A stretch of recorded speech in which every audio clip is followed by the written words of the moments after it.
దేవుని యొక్క పిలుపు, దాని యొక్క విలువ.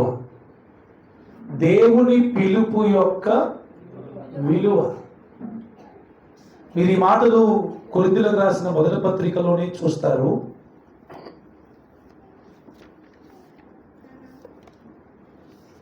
దేవుడు ఎవరిని పిలిచాడు, ఎలా పిలిచాడు, ఎందుకు పిలిచాడు అనే విషయాలు మనం అక్కడ చూడగలం. మొదటి అధ్యాయములోనే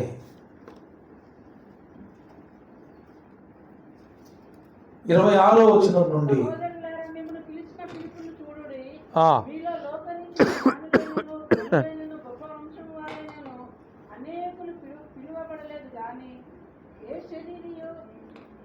దేవుని యొక్క అతిశయింపకుండునట్లు జ్ఞానులను సిగ్గుపరచుటకు లోకంలో నుండి వెర్రి వారిని దేవుడు ఏర్పరచుకొని ఉన్నాడు. రైట్ అమ్మా, మీరు ఇంటి దగ్గర చదవండి మొదటి కొరింథీయులకు రాసిన పత్రికని.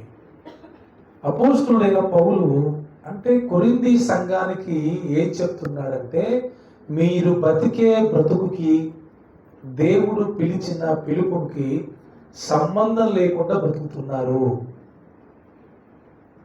కాబట్టి అసలు ఆయన మిమ్మల్ని ఎందుకు పిలిచాడో ఒకసారి అర్థం చేసుకోండి. మీకంటే లోకంలో గొప్పవాళ్ళు చాలా మంది ఉన్నా కూడా ఎందుకు పనికిరాని వారమైన మనల్ని దేవుడు పిలిచాడు. వినాలి శాంతకుమారి గారు, మీకు అర్థమవుతుందా? ఇప్పుడు మనం అందరం అన్నారం అనుకోండి, అన్నారమేగా మ్యాక్సిమం అన్నారం. అక్కోళ్ళు, రవణక్కోళ్ళు, అంకుల్ వాళ్ళు వేరే. మీ ప్రాంతంలో మీరు ఆలోచించుకోండి. మీ ఉండే ఏరియాలో మీకంటే గొప్పోళ్ళు లేరా? మనం ఉండే ఏరియాలో మనకంటే గొప్పోళ్ళు లేరా? మరి మనకంటే గొప్పవారిని దేవుడు ఎందుకు పిలవలేదు? మనల్ని మాత్రమే ఎందుకు పిలిచాడు? జనరల్గా ఎవరైనా ఎవరిని పిలుస్తారు? అంతే కదా. మీ ఇంటికి ఎవరిని పిలుస్తారు? మీరు ఏదైనా అకేషన్ అనుకోండి, లేకపోతే ఏదైనా కార్యం అనుకోండి, మీరు ఎవరిని పిలుస్తారు? ఏమా ఎవరు పిలుస్తారు? అల్పులనా గనులనా? చెప్పరు కదా. జనరల్గా ఎవరైనా గొప్పవారినే పిలుస్తారు. మరి దేవుడు ఏంటి? అల్పులను పిలిచాడేంటి? అయోగ్యులను పిలిచాడేంటి? అంటే తెలివి లేదా? జ్ఞానం లేదా? మరి ఎందుకు పిలిచాడు? అన్నీ తెలిసిన దేవుడు. ఇంకోటి ఏం తెలుసా? పిలిచిన వాడెవడు? నేను రాసుకున్నది ఏం తెలుసా?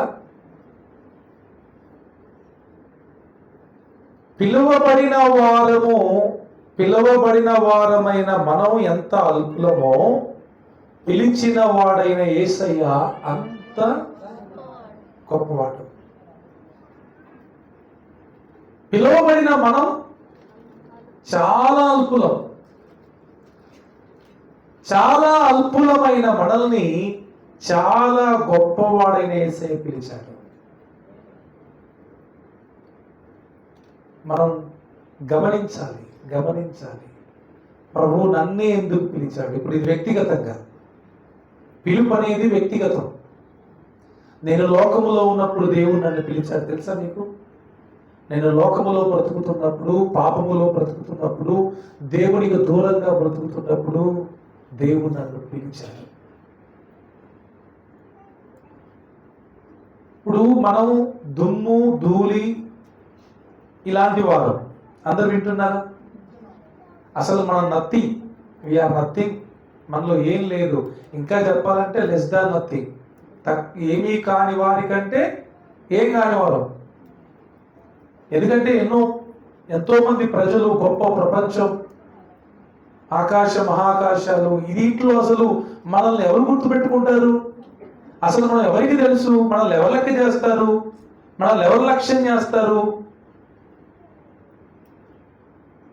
అటువంటి ఎందుకు గొరగాని మనల్ని ఒకే ఒక్క దేవుడు గొప్పవాడు, సృష్టికర్త, నిజమైన దేవుడు, ఏదైనా చేయగలిగిన వాడు అమ్మా అని పిలిచాడు మనల్ని.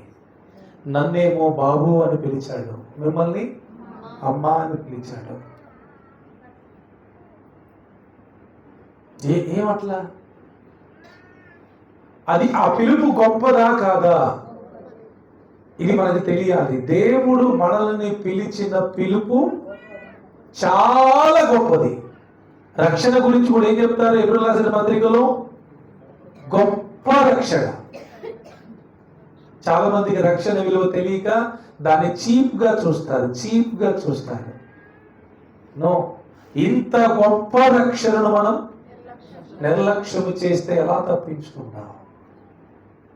మీ దృష్టికి ఒకవేళ రక్షణ చిన్నదైతే మీరు పిచ్చోళ్ళు అన్నట్లు లెక్క.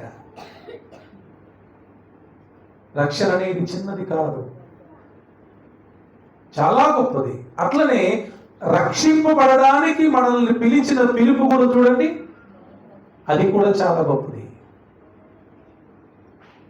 ఇంకోటి, ఎక్కడి నుంచి పిలిచాడు దేవుడు? ఎక్కడికి పిలుస్తున్నాడు దేవుడు? ఏమా చూడండి ఆ మాట. హెబ్రీయులకు రాసిన పత్రిక 3వ అధ్యాయం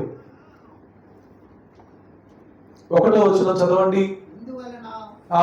పరలోక సంబంధమైన పిలుపులో పాలు పొందిన పరిశుద్ధ సహోదరులారా, పరలోక సంబంధమైన పిలుపులో పాలు పొందిన పరిశుద్ధ మనము ఒప్పుకొనిన దానికి అపొస్తలుడును ప్రధాన యాజకుడునైన యేసు మీద లక్ష్యం ఉంచుడి. రైట్. పరలోక సంబంధమైన పిలుపు ఇది. ఏ పిలుపు?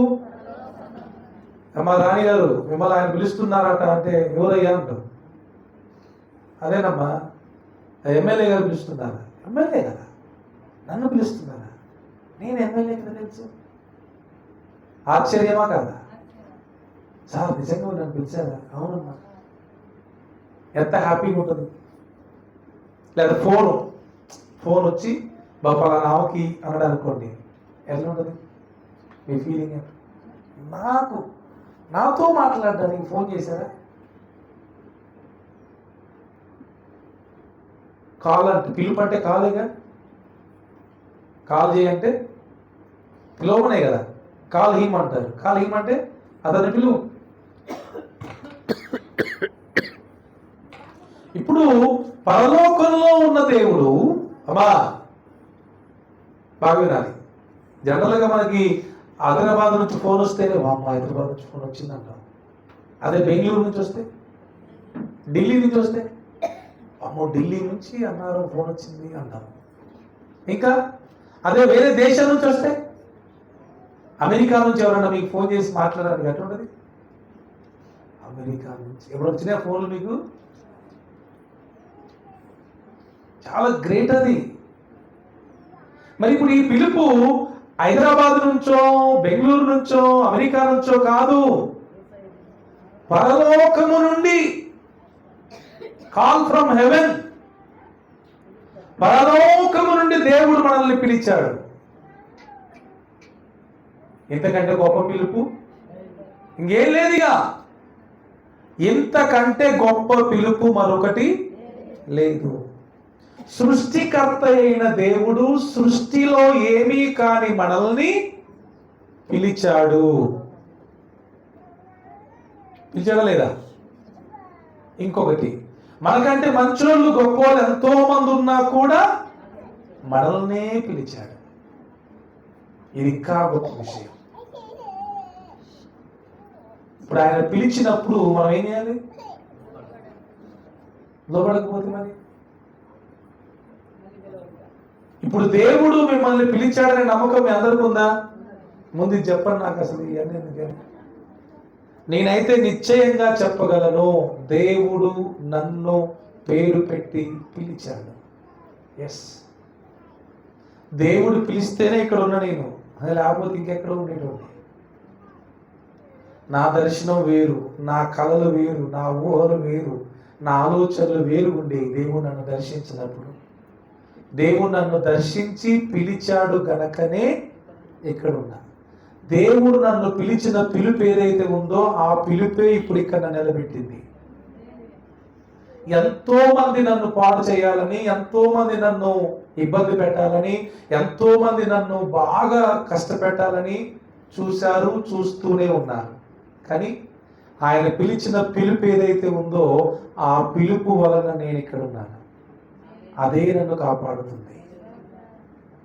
అందుకే పౌలు అంటాడు, పిలిచిన వాడు నమ్మదగిన వాడు. పిలిచిన వాడు నమ్మదగిన వాడు. వెళ్ళి పిలవకుండా పోతారా మీరు ఎవరన్నా? పోయినా ఎట్లుంటుంది? సరే ఒకవేళ పోయారనుకోండి ఎట్లుంటుంది? నన్ను పిలిస్తే నేను మిమ్మల్ని తీసుకుపోయాను అనుకోండి ఎట్లుంటుంది?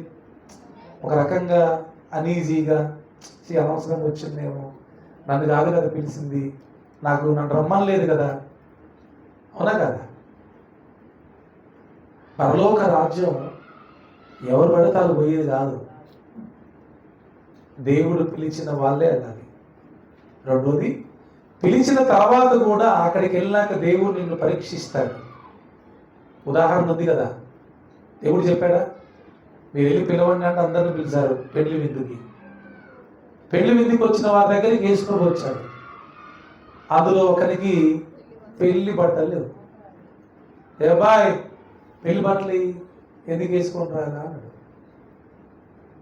ఆయన దగ్గర ఆన్సర్ లేదు, తీసుకెళ్ళి పడేశారు. ఎమ్మెల్యే గారి ఇంట్లో పెళ్లి, మనందరం పోదాం, హయ్యర్ అఫీషియల్స్ వెళ్తారు, అందరికి కావాలి. మరి దేవుడి ఇంట్లో పెళ్ళంటే ఇక చూడండి, దేవుడి ఇంట్లో పెళ్ళంటే మీరు అందరూ ఎట్టారు? అందుకే గేటు దగ్గరే మిమ్మల్ని చెక్ చేస్తారు. మీకు పెళ్లి వస్త్రాలు ఉన్నాయా, రక్షణ వస్త్రాలు ఉన్నాయా, నీతి వస్త్రాలు ఉన్నాయా, అసలు ఆయన పిలిచిందా మిమ్మల్ని లేదా, మీరే వచ్చారా, ఇవన్నీ చెక్ చేయబడతాయి. అందుకే పేతురు అంటాడు చూడండి, 2 పేతురు 1:10, అందువలన సహోదరులారా మీ పిలుపును ఏర్పాటును నిశ్చయం చేసుకుంటారు. హలో, మీ పిలుపును మీ ఏర్పాటును నిశ్చయము చేసుకున్నటకు మరి జాగ్రత్త పడుడి. అది ముందు అసలు పిలుపు ఉందా లేదా చూడండి. చాలా మంది పిలుపు లేదేం లేదు. ఎవరైతే దేవుని పిలుపు రాదో వారికి సరైన మారు మనసు ఉంటుంది. ఇది గుర్తుపెట్టుకోండి. మీకు పిలుపు ఉందా లేదా అనడానికి ఇదే. మిమ్మల్ని దేవుడు పిలిచాడా లేదా అంటే ఇదే. పిలుపు ఉంటే మీ జీవితమే తేడా ఉంటుంది, టోటల్గా చేంజ్ ఉంటుంది. మీ జీవితంలో పిలుపు లేదనుకో సగం సగం మారిపోయి గోడ మీద పిల్లిలాగా వీలైతాడు లేదా తీరు అమ్మా. అందుకే పిలుపు చాలా ముఖ్యం. మీకు అర్థమవ్వాలి, నేను దేవుని చేత పిలువబడ్డానా లేదా. సేవకే పిలుపు కాదు, ఎస్ ఆయన సంఘములో చేర్చబడ్డానికి ఆయన నిన్ను పిలవాలి. పిలుపు లేకపోతే ప్రవర్తన సరిగా ఉండదు. మనల్ని సరిచేసేది, సెట్ చేసేది దేవుని పిలుపే. ఎప్పుడైనా దేవుడు కనబడ్డాడా? ఎప్పుడైనా దేవుడు మాట్లాడా? ఎప్పుడైనా మీ పాపాలను దేవుడు ఒప్పింప చేశాడా? పిలుపుకి ఇవన్నీ గుర్తులు. అందుకే చాలా మంది నువ్వు ఎప్పుడు రక్షింపబడ్డావంటే డేటు టైం కూడా చెప్తారు. అంటే బాప్తిసం తీసుకుంది కాదు, బాప్తిసం తీసుకున్న రోజు రక్షింపబడటం కాదు, దానికి ముందే దేవుని కార్యం మన హృదయంలో ఒక రోజు జరుగుద్ది. దేవునికి మనకి ఎన్కౌంటర్ జరిగిన రోజు ఒకటి ఉంటుంది. ఈ మాటలు మీకు కొంతమందికి ఏం అర్థం కాదు. ఇంత కూడా ఉంటుందా అని? అవును ఉంటుంది. అది అనుభవించిన వ్యక్తిగా చెప్తున్నాను నేను. డైరెక్ట్గా దేవునికి మనకి ఒక రోజు ఎన్కౌంటర్ జరుగుద్ది. అది మన జీవితంలో ఉండాలి. అప్పుడే మన హృదయంలో మార్పు అనేది ఖచ్చితంగా మొదలైంది. అంతవరకు ఒకలాగా ఉంటాం, ఆ తర్వాత నుంచి మనకు తెలియకుండానే మనలో మార్పు జరిగిపోయింది. అది దేవుడు మనల్ని దర్శించిన దినం, దేవుడు మనల్ని తాకిన రోజు. పరలోకము నుంచి దేవుని పిలుపు మనకి వచ్చిన రోజని. ఇది ఎంతమందికి నిశ్చయం. అందుకే నేను పిలువబడ్డాను, ఐఆమ్ కాల్డ్ అని చెప్పగలరా? నేను పిలువబడ్డాను. ఎవరు పిలిచారు? ఆయమ్మ ఈయమ్మ పిలిస్తే రాలా నేను దేవుని దగ్గరికి. దేవుడే పిలిచారు. మన శుక్రవారం మీరు మిస్ అయ్యారు. మా ప్రేమ పిలిచి సాక్ష్యం చెప్తా ఉంది. మా ప్రేమ గారు చెప్పారా? ఎవరు పిలిచారంట ఆమె గుడికి రమ్మని? దేవుడే పిలిచాడంట. దేవుడే ఆమె దగ్గరికి వచ్చాడంట. దేవుడే మాట్లాడాడంట. అందుకే ఆమె దేవుని దగ్గరికి వచ్చింది. ఎస్, మనము పిలువబడిన వారు. ఒకవేళ మీకు ఆ పిలుపు లేకపోతే దేవుణ్ణి అడగండి, ప్రభువా నన్ను పిలిచావా లేదా, నాకు నమ్మకం లేదయ్యా, నాకు ఆ నిశ్చయత కావాలి ప్రభు అని ప్రభువుని అడగాలి. Praise the Lord. తర్వాత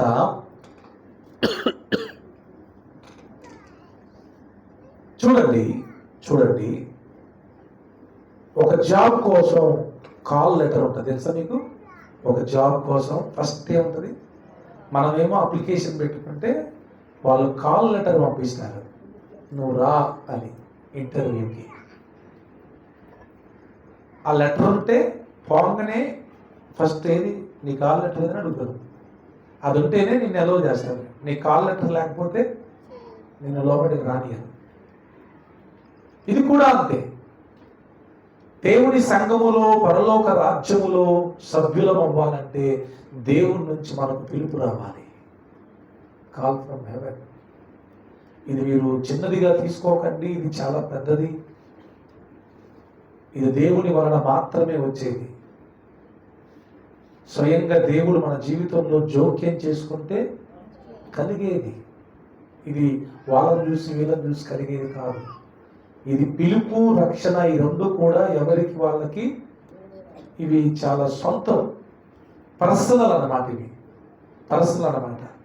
చూడండి, జాబ్కి ఒక వ్యక్తిని పిలిచేటప్పుడు ఎన్ని క్వాలిఫికేషన్స్ చూస్తారు? ఏమా, జాబ్కి ఒక జాబ్ నీకు ఇవ్వడానికి ఎవరైనా పిలవాలంటే ఎన్ని క్వాలిఫికేషన్స్ అంటే అర్హతలు చూస్తారు, అవునా? ఏది తక్కువైనా, కవిత అని ఒక పిల్ల ఉంది. ఆ పిల్ల సిఐకో ఎస్ఐకో కానిస్టేబుల్కో ప్రయత్నం చేస్తుంది. కొంచెం తక్కువ ఉందంట హైట్, అయినా ప్రయత్నం చేస్తుంది. హైట్ చూసినాక ఏమంటారు? నువ్వు అన్ని బాగానే ఉన్నావు కానీ హైట్ తక్కువైందమ్మా, ఇవాళ ఫీట్ అని పంపించేస్తారు. మరి పరలోక రాజ్యంలో ప్రమాణాలను ప్రవేశింప చేయాలంటే మన అర్హతలు చూస్తాడా చూడడా? ఏంటి మన అర్హతలు?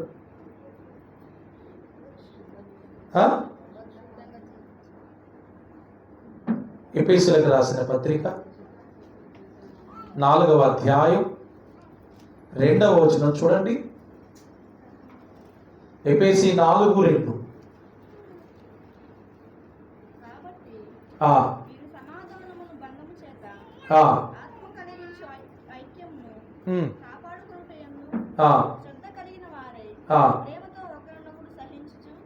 మీరు పిలువబడిన పిలుపునకు తగినట్లుగా దీర్ఘశాంతంతో కూడిన సంపూర్ణ వినయముతోను సాత్వికముతోను నడుచుకొనవలెనని ప్రభువును బట్టి ఖైదీనైన నేను బతిమాలుకొనుచున్నాను. అమ్మా, ఇక్కడ క్వాలిఫికేషన్స్ ఉన్నాయి.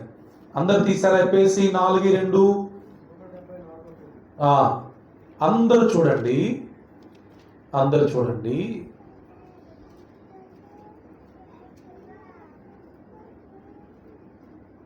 3వ వచనం చూడండి. మీరు పిలువబడిన పిలుపుకు తగినట్లుగా దీర్ఘశాంతము. ఫస్ట్ ఏంటి అమ్మా? అందరూ వినాలి. ఇంకా చూడండి, ఇక మీరు ఎదుర్కొనే టైం లేదు. ఇక పిలువబడిన వ్యక్తికి దేవుడిచ్చే ఫస్ట్ క్వాలిఫికేషన్ ఏంటి తెలుసా? ఈ క్వాలిఫికేషన్స్ కూడా మనం కలిగి ఉండేవి కావు, ఆయనే ఇవ్వాలి. అది కూడా మనం ఎంత ప్రయత్నం చేసినా దీర్ఘశాంతం ఉండదు, బీపీఏ ఉంటుంది మనకి. నిజమే. మనం ఎంత ఓపికగా ఉందాం అనుకున్నా, మనం ఎంత సహనంగా ఉందాం అనుకున్నా ఏముంటుంది మనకి? కోపమే తప్ప దీర్ఘశాంతం ఉండదు. కానీ ఇఫ్ గాడ్ కాల్స్ అస్, దేవుడు గనక మనల్ని పిలిస్తే ఆటోమేటిక్గా ఆ లాంగ్ సఫరింగ్, ఆ దీర్ఘశాంతం అనేది మన హృదయంలో మనకే తెలియదు. అరే ఒకప్పుడు నేను ఇంత దీర్ఘశాంతంగా ఎప్పుడు లేనే, ఇంత ఓపిక నాకు ఎట్లొచ్చింది, ఇంత సహనం నాకు ఎట్లొచ్చింది అని మనమే ఆశ్చర్యపడతాం. ఎందుకంటే పౌలు ఎవరు? హింసకుడు, దూషకుడు, హానికరుడు. మరి ఎలా మారాడు?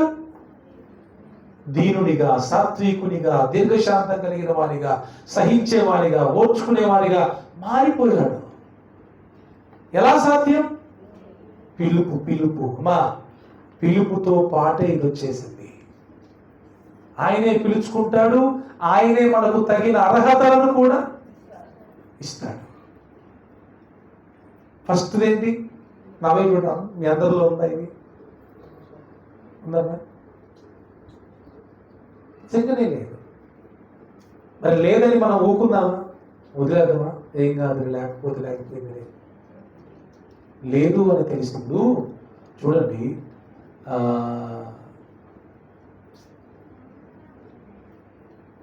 ఏదైనా ఒక ఇంపార్టెంట్ దాంట్లో మీ పేరు లేదు అని అనుకోండి, మీరు ఊరుకుంటారు. ఎట్టయినా ఆ పేరు ఎక్కించుకునేదాకా కూలి లేదు, నిద్ర లేదు, తిండి లేదు, పరుగో పరుగు. మరి ఇప్పుడు మనం పరలోక రాజ్యానికి చేరవలసిన క్వాలిఫికేషన్ ఏంటంటే దీర్ఘశాంతం, అంటే ఓర్చుకోవడం, భరించటం, సహించటం. ఇవి ఉండాలి మనకి. ఇవి లేవు అని మీరు నిశ్చయించుకున్నారు, ఆల్రెడీ చెప్పేశారు. మీరేంటి, నాకు ఇది లేదు అని చెప్పినప్పుడు మీరేం చేయాలి? మరి ఎలాగైనా దాన్ని సంపాదించుకోవడానికి మీరు మరి ఏం చేస్తున్నారా?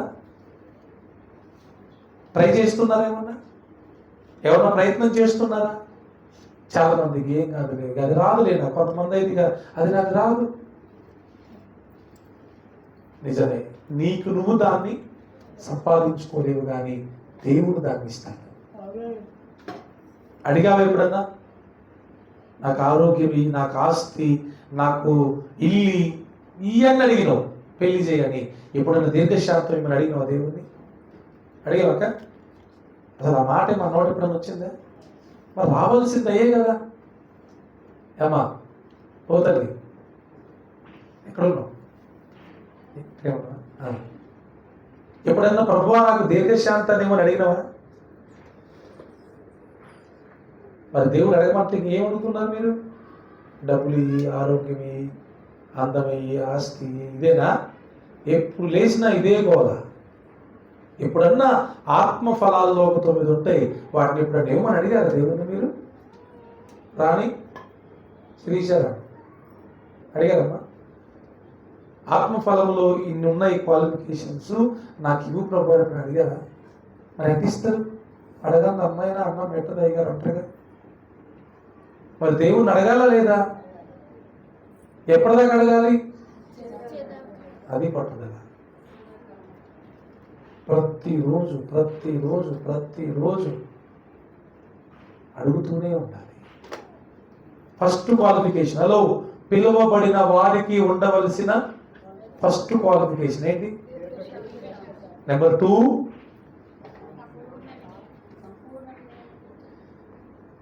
సంపూర్ణ వినయం. ఉట్టి వినయం కాదు. ఏంటి ఉట్టి వినయం? ఏంటి తెలుసా? యాక్షన్ చేసింది. అంటే వినయం ఉన్నట్టే ఉంటారు, ఇంకా బయటికి పోతే ఇంకా అలా తీరో లేడు, ఇలా లేడు. అయ్యగారు ముందు చర్చిలో మాత్రం ఏమైనా జరిగేటప్పుడు అసలు ఏం తెలియదు అన్నట్టు ఎంత వినయంగా ఉంటారు. ఇక అమాయకులైతే అసలు ఈయనంత వినయం, అసలు ఈయనకి పేరు పెట్టాల్సింది అనవసరంగా, మరి ఈయనకి వేరే పేరు పెట్టారు, కానీ ఈయనకి వినయ్ అని పెట్టాల్సింది. ఈ అమ్మకి అసలు అనవసరం వేరు పేరు పెట్టారు, కానీ వినయమ్మ అని పెట్టాల్సింది అనుకుంటాం. కొంచెం అయ్యగారు బాగానే, కొంచెం ఆదివారం అయిపోగానే ఇంకా సోమవారం చూడు, అరే ఇది ఆడేనా, ఆమెనా, ఈ పల్లెలు పెట్టడం ఏంటి, కళ్ళలో పెట్టడం ఏంటి, పలు కొరకడం ఏంటి, ఈ కాళ్ళ వేయడం ఏంటి, తొడగొట్టడం ఏంటి, మీసాలు తిప్పుడు ఏంది, తిట్టుడేంది, ఎగబడి కొట్టుడేంది అనిపిస్తుంది. అందుకే ఏ వినయం కావాలి? ఉట్టి వినయం కాదు అమ్మా. ఇక అంటే వినయం తప్ప ఇంకొకటి లేదు. ఇక వినయం అంటే వినయమే. తిట్టినా ప్రేమే, కొట్టినా ప్రేమ, చంపినా ప్రేమే. అది సంపూర్ణమైన వినయం. మన ఒక అయ్యగారు ఎవరో చెప్తుంటే విన్నాను, ఒకప్పుడు మనిషిని అయితే కనుక అని ఇట్టా ఉంటాడు. ఉట్టిని చెప్పొచ్చుగా, ఎందుకు పోతాను?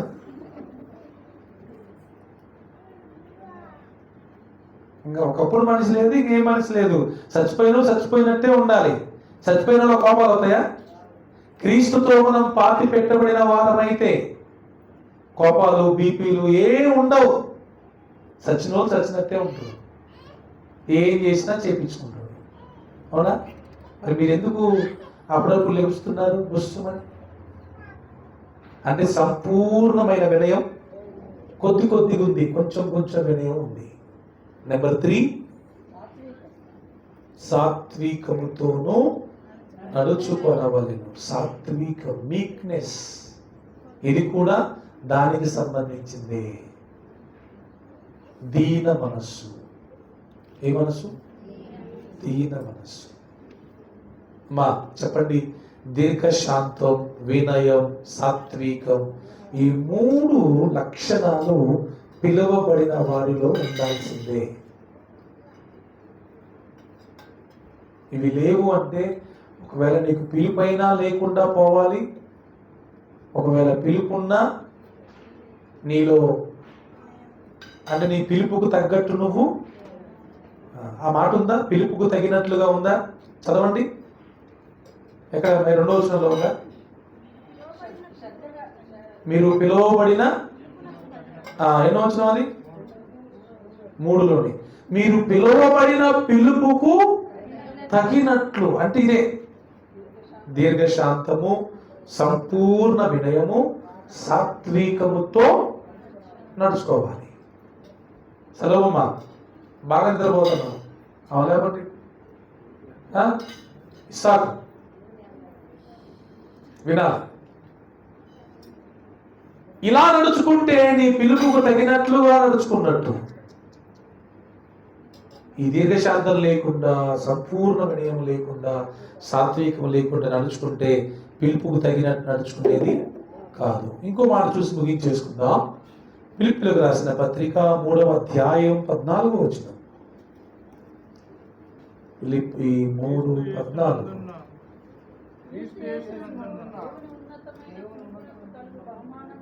క్రీస్తు యేసు నందు ఉన్న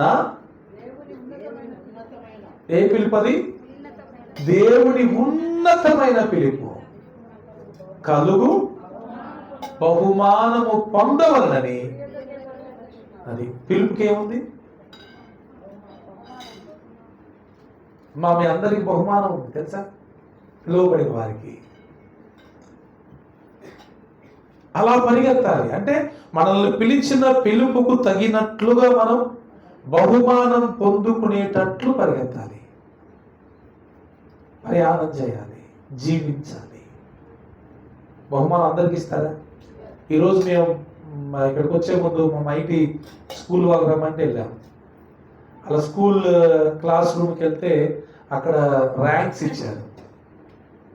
అంటే ఒక 5 ర్యాంక్స్ 6 ర్యాంక్స్ సరిగ్గా చూడదా రాశారు. అంటే క్లాస్లో బాగా చదివే వాళ్ళ పేర్లు ఉంటాయి కదా. అందులో సెకండ్ పేరు ఈ పేరు ఎవరు? శ్రేష్ఠ ఉంది, సన్ని వాళ్ళ అమ్మాయిని. నేను చూస్తే మా అమ్మాయి పేరు లేదు. నేను అడిగాను, madam mighty name is missing అంటే అవంటుంది, నో ప్రాబ్లం పాస్టర్ గారు, next time will be there అన్న. అంటే నెక్స్ట్ టైం ఉంటుందిలేండి, మీరేం బాధపడకండి అని. చూసారా, మన పేరు అక్కడ రాయబడాలి. అలా మనం పుణ్యానికి రాత్ర ఈ శనిబాబు డబ్బులు ఇచ్చింది రాయడానికి. బాబు శరణానికి ఇచ్చారు, మా అమ్మాయి పేరు రాయమని.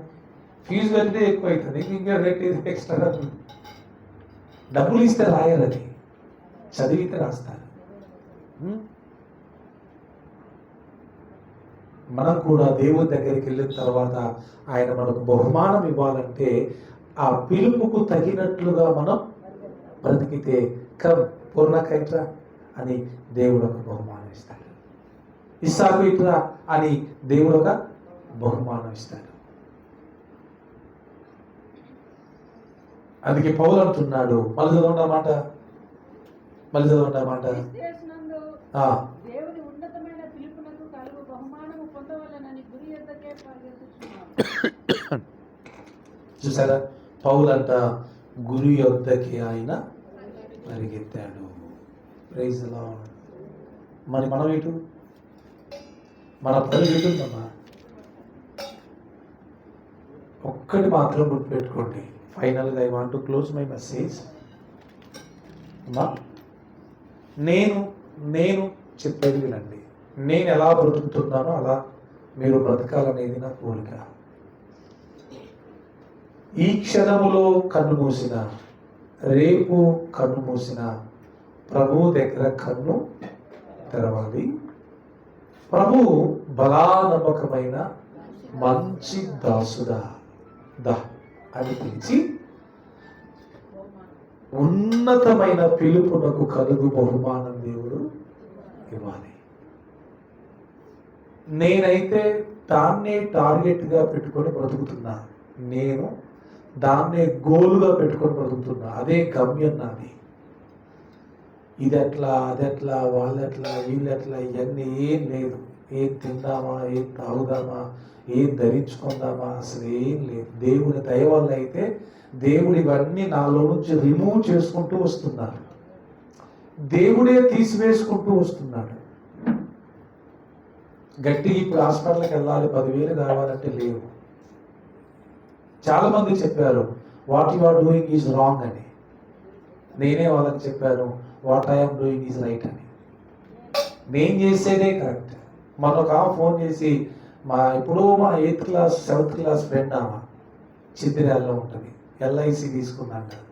మరి నా నెంబర్ ఏళ్ళకి ఇచ్చుకుందో ఫోన్ చేసి రామకృష్ణ ఒక ఎల్ఐసి కట్టరాదు, మీ అమ్మాయి కట్టరాదు. నేను మొహమాటలు లేకుండా చెప్పిన నేను కట్టకూడదండి. ఫస్ట్ నేను కట్టకూడదు, రెండోది కట్టడానికి కూడా నా దగ్గర డబ్బులు లేవు. అటట ఇదట కుదురుద్ది. ఇవన్నీ ఏంటంటే మీరు వచ్చినప్పుడు చెప్తాం మీకు ఇవన్నీ రీజన్స్ కావాలి ఎందుకు కట్టకూడదు. సరిబాబు డౌట్ వచ్చింది. ఫస్ట్ ఏంటి తెలుసా, నేను కట్టకుండా ఉండడానికి నేను చెప్తున్నా నా గురించి. నా డబ్బులు కావు, నాకు డబ్బులు లేవు, నేనేం కష్టపడి సంపాదించుకోవట్లేదు. నాకు వచ్చే ప్రతి రూపాయి దేవుని పేరట వచ్చే రూపాయి. దాని గురించి రేపు పొద్దున్న నన్ను లెక్క అడుగుతాడు. ఈరోజు ఒక 100 కానుక వచ్చిందంటే ఏం చేసినావు అని అడుగుతాడు. నేను ఎల్ఐసి కట్టుకున్నట్టు ఊరుకోను. నేనున్నదా బిడ్డ, నీకు ఎల్ఐసి అంటే అది నా మొదటి రీజన్. ఓకే, ఇంకా కావాలంటే ఇప్పుడు చెప్పకూడదు. మీకు నేను పర్సనల్గా కలిసినప్పుడు మీకు విషయాలు చెప్తాను. రైటా? నా ధైర్యం, నా నమ్మకం, నా విశ్వాసం ఏదేమైనా ఆయన ఉన్నాడు. ఎవరున్నారు? ఎస్. నేను మా ఆవిడికి ఆయన్నైతే నాకు ఆయన దేవుడు నాకు మా ఆయన. ఇప్పుడు నేను మా ఆవిడని ఎంత జాగ్రత్తగా చూసుకుంటున్నానో మరి నన్ను ఆయన చూసుకోడా? చెప్పండి. మా ఆవిడకి ఏదొచ్చినా ఇప్పుడు మా అమ్మాయి ఉంది. ఇప్పుడు నేను మా అమ్మాయికి తండ్రిని కాబట్టి ఆ పిల్లకి ఏదైనా చూసుకోవాలి కదా. నేను హాస్పిటల్కి వెళ్ళారు, అమౌంట్ కావాలంటే కొట్టేశా. నేను ఎందుకు కొడతా అంటే మరి ఎవరు కొడతారు? తండ్రి నేనే కదా, కొట్టాల్సిందే. అట్లనే ఇప్పుడు నాకు తండ్రి ఎవరు? Is my father. నాకేం కావాలన్నా నా తండ్రి మా ఆయనే కాబట్టి నాకేం కావాలన్నా ఆయనే చూసుకుంటాడు అనేది నా నమ్మకం కూడా, నా విశ్వాసం కూడా. కనీసం హెల్త్ ఇన్సూరెన్స్ కూడా కట్టుకోమని చెప్పారు తెలుసా మీకు? నీకు హెల్త్ బాగోలేదు కదా, కొంచెం హెల్త్ ఇన్సూరెన్స్ కట్టుకుంటే రేపు పొద్దున ఆపరేషన్ చేసేటప్పుడు నీకు ఈజీగా అయిపోయింది, ఎక్కువ డబ్బులు ఖర్చు పెట్టాల్సిన అవసరం ఉండదు, సంవత్సరానికి ఒక 10,000 కట్టుకోమన్నారు. అవి కూడా కట్టలే నేను. 10,000 కడితే దాదాపు 10 లక్షల ఇన్సూరెన్స్ కవర్ అయింది అని చెప్పారు. నో, అంటే నా విశ్వాసం, నా నమ్మకం, నా ధైర్యం అంతా ఆయన అయినప్పుడు ఇక వీటి మీద ఎందుకు ఆధారపడాలనేది నా ఉద్దేశం. నా అయ్యగారు వచ్చాడు, ఆయన పేరు ఏదో ఉంది, ఎజ్రా శాస్త్రి, దానికి ముందు ఏదో ఉంటుంది, అయ్యప్ప చేయకొచ్చాడు. ఆయన గురించి నేను విన్న సాక్ష్యం ఏంటంటే, ఆయన ఈశ్వరుడు నమ్ముకుంది మొదలుకొని ఇప్పటి వరకు ఆయన పెద్ద వయసే, కొంచెం ఒక్క టాబ్లెట్ వేసుకోలేదంట, ఒక ఇంజెక్షన్ వేసుకోలేదంట, హాస్పిటల్ గుమ్మం దొక్కలేదంట. కింగులా ఉన్నాడు. ఏమన్నంటే బాగు చేస్తే దేవుడు బాగు చేయాలా, లేదంటే ఇంకా ఆయన దగ్గరికి వెళ్ళిపోవడమే. అసలు ఆ నమ్మకం ఎట్లా కలుగుద్ది? అలా తీసియా ఏమ్మా, చస్తున్నా కూడా మెడిసిన్ వేసుకోకుండా ఉండడం ఎంత కష్టం అది. దాన్ని క్రిస్టియన్ లాంగ్వేజ్లో దైవిక స్వస్థత అనే ఒక డాక్టరీన్ ఉంటుంది. పెంతుకోస్తల దాంట్లో ఇది ఒక డాక్టరీన్ అనమాట. అంటే ఏంటంటే, బాగు చేస్తే దేవుడే బాగు చేయాలి, లేదంటే ఆయనే తన దగ్గరికి తీసుకొని వెళ్ళిపోతాడు, నా టైం అయిపోయింది అనుకుంటారు. కానీ పొరపాటున వైద్యం జోలికి వెళ్ళరు వాళ్ళు. వాళ్ళ విశ్వాసం లెవెల్స్ చూడండి. మనకు చిన్న కాలు నొప్పి రాగానే ముందు శనిబాబు ఫోన్ చేసుకున్నారు కదా, ఏడమోడు కాలు నొస్తుంది, తల నొస్తుంది అన్నారు. కనీసం ఒకరోజు చూద్దాం దేవుడు ఆయన బాగు చేస్తారేమో అని ఇష్టం చేద్దామా? అసలు ఆలస్యమే లేదు. అంటే మనం ఈ లోకంలో బ్రతకడానికి ఇష్టపడుతున్నాం అమ్మా, అంతేనా? మీకు పరలోకం వెళ్ళడం ఇష్టం లేదు. నిజంగా పరిశుద్ధుల విశ్వాసం ఏమిటో తెలుసా? ఏమైందా పోతే అడిగేగా పోయేది. నేను శనిబాబు వచ్చి నాతో మాట్లాడుతూ ఒక మాట అన్నాడు, అయ్యగారు మరి అందరూ ప్రవీణ్ పగడాల గారిని మరి ఎందుకు ఒక్కడు పోవాలని అంటున్నారు, నిజంగానే కదా, మరి ఎందుకు పోవాలి ఒక్కడే, ఎవరైనా తీసుకొని పోవచ్చుగా అన్నాడు. నేనన్నా, బాబు ఆయనకు ధైర్యం లేదు, నా పని భూమి మీద ఉన్నంత వరకు ఎవడు నన్నేమి చేయలేడు, నా పని అయిపోతే ఎవడిక్కడ నన్ను ఆహ్మలేడు కూడా. అదే ఆయన ధైర్యం. ఒక్కడే బుల్లెట్ వేసుకుని వెళ్ళిపోయాడు అంతే. మరి సెక్యూరిటీ పెట్టుకుంటారా? గన్మేలు పెట్టుకోవాలా? కాపాడేవాడు ఆయన ఉందిగా బైబిల్లో. కొంతమంది విశ్వాసం యొక్క లెవెల్స్ అట్లుంటాయి కాబట్టి వాళ్ళని దేవుడు ఇంకా అంతే చూసుకుంటాడు. ఒకటి, మనం ఇక్కడ ఉండడానికి ఇష్టపడుతున్నామా, ప్రభు దగ్గరికి వెళ్ళడానికి ఇష్టపడుతున్నామా, అది గుర్తుపెట్టుకోండి. పిలుపు అంటేనే ఇప్పుడు చచ్చిపోయిన వాళ్ళకి వేసేది అదేగా. చచ్చిపోయిన వాళ్ళకి లక్ష్మి మీద ఏమంటారు? పరలోకపు అవుమా అంటే అర్థం ఏంటి?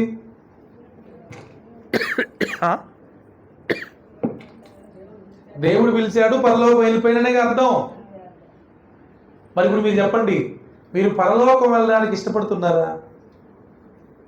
అంటే టైం కావాలా? అడుగుతారేంటి మరి? ఇప్పుడు ఈరోజు యేసుప్రభు పిలిస్తే వెళ్తారా వెళ్ళదా? రాకుండా సురేష్ అయ్య గారు చనిపోయినప్పుడు ఒక వాక్యం రాశారు, ఆయన సేవ చేయు దినములు సంపూర్ణమాయను, తిరిగి తన ఇంటికి వెళ్ళెను అనే వాక్యం లూకాసు వార్తలో ఉంటుంది. వచ్చాడు, చేశాడు, టైం అయిపోయింది, వెళ్ళిపోయాడు. ఉద్యోగానికి వెళ్ళిన వాళ్ళు, పనికి వెళ్ళిన వాళ్ళు అక్కడే ఉంటారా? పని చేసుకుని ఇంటికి వస్తారు కదా సాయంత్రం, ఒక గంట లేట్ అటు ఇటు అయినా మరి అంతే. ఇప్పుడు మీరు చెప్పండి, పరలోకం వెళ్ళాలని బ్రతుకుతున్నారా, ఇక్కడే ఉండాలని బ్రతుకుతున్నారా? మీరు చూసారా మీ మొహాన్ని టైం అని? సరే, పరలోకం వెళ్ళడానికా బ్రతికేది, ఈయన ఉండడానికా? మరి వెళ్ళడానికైతే వెళ్ళిపోవడానికి సిద్ధంగా ఉండాలా?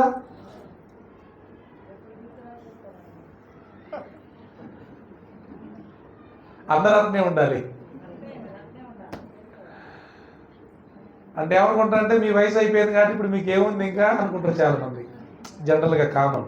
కానీ వయసు అయిపోయినా కాకపోయినా, ఇఫ్ గాడ్ కాల్స్ అస్, దేవుడే కనుక మనల్ని పిలిస్తే సాకులు చెప్పకూడదు.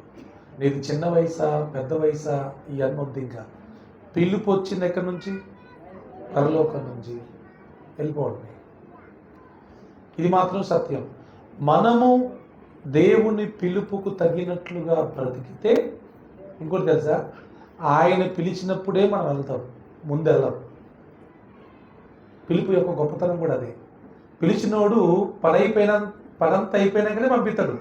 ఇసాకు నువ్వు ఇట్రా అని పిలిచింది ఎందుకు? నీతో పనుందని. అయిగా నీ బోధన ఎక్కడ కుదురుతుంది? బాబు ఈ పనంతా చేసేళ్ళు నేను పిలిచిందే అందుకు. అట్లనే దేవుడు మనల్ని ఇక్కడికి పంపించాడు. నరులారా తిరిగి రండని పిలిచేది ఆయన. ఎప్పుడు పిలుస్తాడు ఆయన? దేవుడేమి జ్ఞానం లేనివాడు కాడు. ఆయనకు తెలుసు ఎప్పుడు మనల్ని పిలవాలి. ఆయన పిలిచినప్పుడు మనం వెళ్ళిపోతాం. నేను రానయ్యా అంటే కుదరదు. పరలోకపు పిలుపు. క్రైస్తవులు ఎందుకు బ్రతకాలంటే చచ్చిపోయి దేవుని దగ్గరికి వెళ్ళడానికి బ్రతకాలంట. ఇంకా ఏం తిందామా, ఏం త్రాగుదామా, నాకు ఇంకేం కోరికలు నెరవేరలేదండి, ఇంకా నేనేమీ రుచి చూడలేదండి, ఇంక నేను చేయాల్సినవి చాలా ఉన్నాయండి, అప్పుడే మరణమా? అట్లేం లేదు, అట్లేం లేదు. ఉందా? ఇంకా నాకు పెళ్ళే కాలేదండి. అవును, పెళ్ళి కాకుండా కూడా కొంతమంది వెళ్ళిపోవాల్సిందే. అసలు ఆయన నిన్ను భూమి మీదకి ఎందుకు పంపించాడో అది తెలిస్తే ఆ పని అయిపోతుంది అని నీకు అర్థమైపోయిందిగా. నన్ను పంపించిన పని అయిపోతుంది, ఇక నేను వెళ్ళేది దగ్గర పడింది. పేతురు పత్రిక మీరు ఎప్పుడైనా చదివారో లేదో, పేతురు ముందే చెప్తాడు, నేను వెళ్ళే సమయం ఆసన్నమైంది అని పేతురు ముందే చెప్తాడు. అవును. ఇంకా మీకు న్యూస్ చెప్పనా? యూదులంట, ఇశ్రాయేలీలంట, వాళ్ళు బతుకున్నప్పుడే వాళ్ళ కోసం వాళ్ళ సమాధులను కట్టించుకొని ఉండేవాళ్ళంట. జనరల్గా మనం పెట్టేప్పుడు చెబుతాం, కొంతమంది మూర్ఖులు, వాళ్ళని ఏమనాలో నాకు అర్థం కాదు. కానీ అయ్యారు మరి ఒకరోజు ముందు తెచ్చి ఇంటికాడ పెట్టుకోకూడదు పెట్టా. ఆ చెంప ఈ చెంప వాయించాలన్న అసలు. అంటే ఇప్పుడు ఇక చేసే రోజే తెచ్చి పెట్టుకోవాలా? చేసే ముందేనంట. ఈరోజు చేస్తారనుకుంటేనే తేవాలా. నిన్న తెస్తే అపచారం అంట. బుద్ధి లేని పనులు ఇవన్నీ. మరి ఈ లెక్కన మరి వాళ్ళు ఎప్పుడో బతుకున్నప్పుడే చేసుకొని పెట్టుకుంటారు. మరట సిద్దిపేట ప్రకాష్ అయ్య గారు వాళ్ళ ఆవిడ అనారోగ్యంతో ఉన్నప్పుడు చెప్పారంట, ఈమె టైం ఇంతే అని. ఆమె కూడా తెలుసు. అందులో వాళ్ళ సంఘ విశ్వాసం ఒక ఆయన అమ్మగారికి నేను పెట్టి చేపిస్తానయ్యా అని ముందే చేసి పెట్టారంట. అవునమ్మా. అవి మనకేమో కొంచెం విచిత్రంగా కనపడతాయి. విచిత్రం ఏం లేదు, అంతే. ఇప్పుడు పోవటం ఖాయమా కదా? మరి పోవటం ఖాయమైనప్పుడు ముందే సిద్ధం చేసుకుంటే మంచిదే కదా. అరిమితై యోసేపు తన కోసం చేయించుకున్న సమాధిని పాపం యేసయ్య కోసం త్యాగం చేశాడు. అసలు ఆయన కోసం చేయించుకున్నాడు ఆయన. ఈయన కంటే ఈయన ముందు పోయేసరికి సర్లే అని తన సమాధిని ఆయన కోసం త్యాగం చేశాడు. ఒక్క మాట చెప్పనండి, పరలోకం మీద ఆశ ఉన్నోడు అసలు సావడానికి అసలు భయపడ్డు, సావడానికి వెనకాడ్డు, ఎప్పుడు అంతదా ఎదురు చూస్తూ ఉంటాడు. పౌలు అంటాడు, అదే అంటాడు, వెళ్ళిపోవాలని ఉంది కానీ అది మంచిదే నాకు, కానీ ఇక్కడ మీకోసం కూడా కొంతకాలం ఉండాలని ఉంది. అందుకే ఫైనల్ కంక్లూజన్ ఏంటంటే, బ్రతుకుట అయితే క్రీస్తే, చావైతే నాకు చాలా లాభం అంటాడు. ఎందుకంటే ఈ బాధలు పోతాయి, కష్టాలు పోతాయి, శ్రమలు పోతాయి, ఇబ్బందులు పోతాయి, నిందలు పోతాయి, అవమానాలు పోతాయి, కన్నీరు ఉండదు, దుఃఖం ఉండదు, ఏముండదు. యుగ యుగాలు తరతరాలు ప్రభుత్వం హ్యాపీగా ఉండిపోతాం.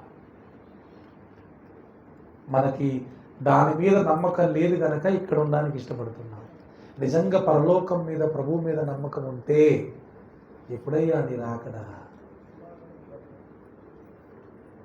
అని పాడతాం. దేవా త్వరగా రమ్ము అని పాడతాం. రైట్. మనం ఈ లోకంలో బ్రతకడానికి జీవించొద్దు. ఏ క్షణములోనైనా మనం ప్రభువు దగ్గరికి వెళ్ళడానికే జీవించాలి. ఇవన్నీ మీ హృదయానికి చాలా నొప్పిని కలిగించే మాటలు.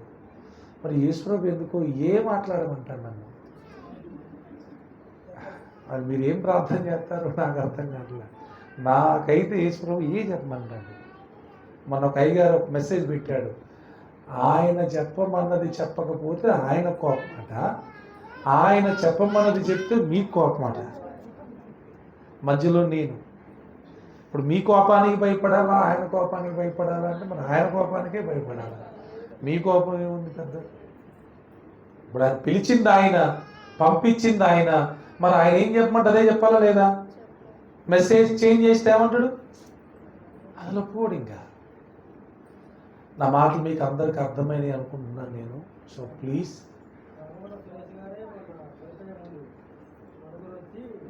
అవును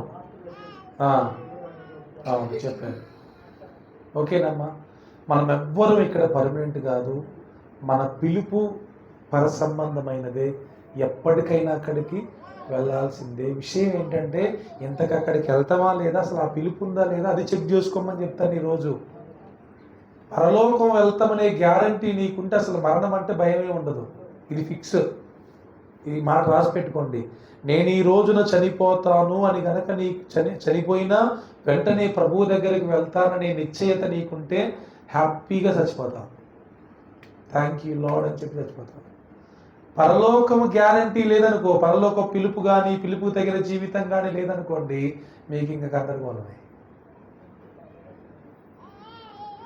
పిలుపు గొప్పది, పిలిచిన వాడు గొప్పవాడు, వెళ్ళే పట్టణం కూడా చాలా గొప్పది. సో దేవుని పిలుపుకు తగినట్లుగా బ్రతుకుదాం. పిలుపు లేకపోతే ప్రభు దగ్గర పశ్చాత్తాపడదాం. ప్రభు అటువంటి గొప్ప కృప మనకు అనుగ్రహించును గాక. కళ్ళు మూసుకుందాం.